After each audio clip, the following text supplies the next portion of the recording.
And time now for our guest co-host to be introduced, a British entrepreneur and wildlife conservationist who pivoted into the beauty industry, now the co-founder of course, Fable Mane. Akash, thanks so much indeed for joining us. Very kind of you to be with us. Thanks so much for having me. Really appreciate it. Love the company name, Fable Mane. Yeah. But tell me the story. What's the potted history behind setting that eureka moment of setting up? Yeah, so just the name Fable Mane, it started, unfortunately, about 2018, 2017, both my grandmas passed away. And in that moment, I was really thinking very deeply about the biggest, fondest memories of my nanny, and that was her massaging her hair with these Ayurvedic Indian oils while reading us stories. So, story time in hair, Fable and Mane. And truly, we just saw sort of, not just a gap in the market, but we needed to see an Indian hair brand in mainstream retail. And you think of India, you think of hair. So we thought, let's just do it. And that's the rest was history, me and my sister. Yeah. India is definitely the largest exporter of hair worldwide. I mean, genetically, we are blessed with fantastic hair. You have great hair, I must tell you, Akash. Thank you. I want to touch upon a little bit, you mentioned Ayurveda. I mean, Ayurveda is such a big part of the Indian culture. We believe in natural remedies, and also just the philosophy surrounding hair in the Indian culture is so deeply rooted in spirituality, tradition. Having long, thick hair was a sign of beauty. It didn't matter what your face looked like, you know what I mean? So can you tell us a little bit about the Ayurvedic element behind Fable Mane? Yeah, I mean, first, for those who don't know, Ayurveda means knowledge or science of life, coming from the Sanskrit words Ayurveda. This is a 4,000 to 5,000 year old science. So this, dates back long before we know. And I think what's really important, it's an evolving way of life. So for us, we didn't want to completely just take what's in the past without thinking about today's modernity. So what we felt was sort of, I guess the disadvantages of Ayurveda growing up was the smell sometimes. Like I used to go to school, sometimes got bullied a bit. There were, curry hair, the things you can imagine, kids being kids. But it didn't feel very empowering. Also, sometimes the rituals are a bit long and not really quick, and we live in an ephemeral world. So we wanted to take the essence of Ayurveda, but be part of Ayurveda's kind of trajectory of growth and be a modern adaptation of it. So we have the ingredients that come from the kitchen of India. We have amazing scents to make a bit more of empowering aroma. And we wanted to make it fun and vibrant. And we also have a tiger as our logo as well, because who doesn't love a bit of an animal, of a moment there. We talked about how this was inspired by your grandmas, and I love that you're building this with your sister. How is it working with family? And when was that moment where you were like, this is gonna be the next big thing? And how has that journey been for you so far? So, I mean, working with my sister is an absolute dream most of the time. Let's be honest. I don't think it's something that you kind of, wake up when you're born and think, I'm going to work with my sibling. But it just was a natural story for me and my sister because it was really an homage to our grandparents. We kind of felt we would be the next big thing because how we got into Sephora. So we launched in Sephora US in 2020, and we LinkedIn messaged a hair buyer with the concept, no sample, nothing, just the Fable Mane, 6 pages and oil. And they really believed the essence and the story of what we were doing.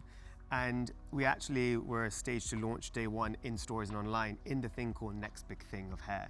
So I think naturally launching in the next big thing, we felt we were the next big thing, naturally makes sense. And I think it was the first moment we went viral. And it sounds crazy because virality does actually change lives and businesses. And we sold out 3 months in. Wow. We became one of the top sellers of the #1 hair oil SKU at Sephora. And I think that put us in the map that, this is India, this is Ayurveda, but this can be a global brand. And I think that's what we really wanted to do. Yes, how the beauty and wellness industry has been booming the world over in recent years. Yeah. But skincare's always taken the sort of lion's share of the attention. Is haircare having its moment now? 100%. I mean, we get a lot of data from our retail partners, and the skinification of hair is definitely something that's happening right now. We're taking a lot more care of our scalp and our microbiome. And I think what used to be an industry where you'd get $3, $4 shampoo, conditioners. Now people are investing in more premium hair and are noticing, that saying, good day starts with a good hair day, and I think that's very true. You do need to invest. You're actually seeing right now in the market a slow down of skin because of that hyper boom that happened a few years ago. And now it's trickling to hair. So it's really an exciting place to be in. Having said that, now a lot of people are aware of that, and there's a lot of new hair brands out Sure, there. yeah. So I think you've got to find your place in hair, like in skin, where is it hair wellness? Is it hair and salon? Is it hair? You know, there's different avenues because hair is also quite big.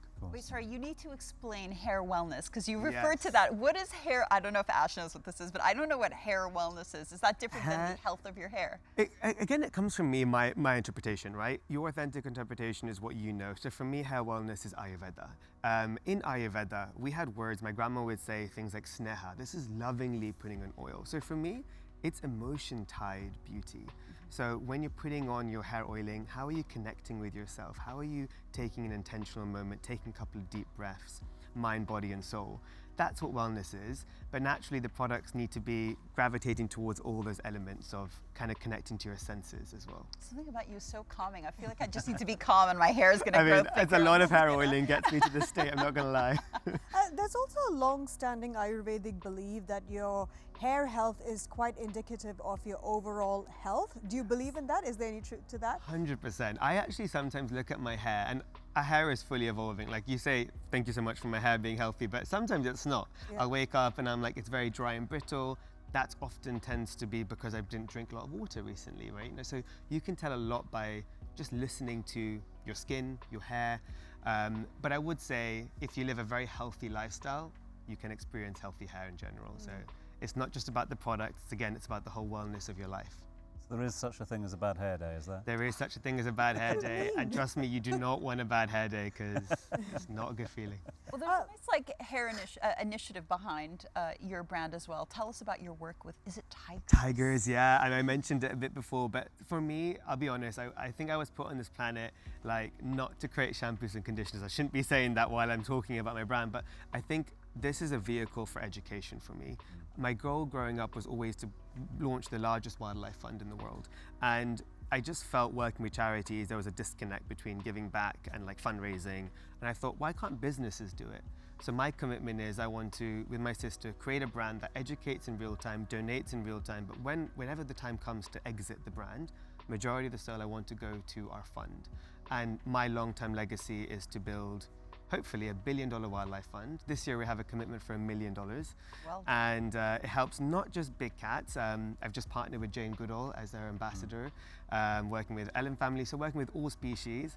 Next year I want to work on marine, so any species, but big cats have the biggest space in my heart for now, the tiger.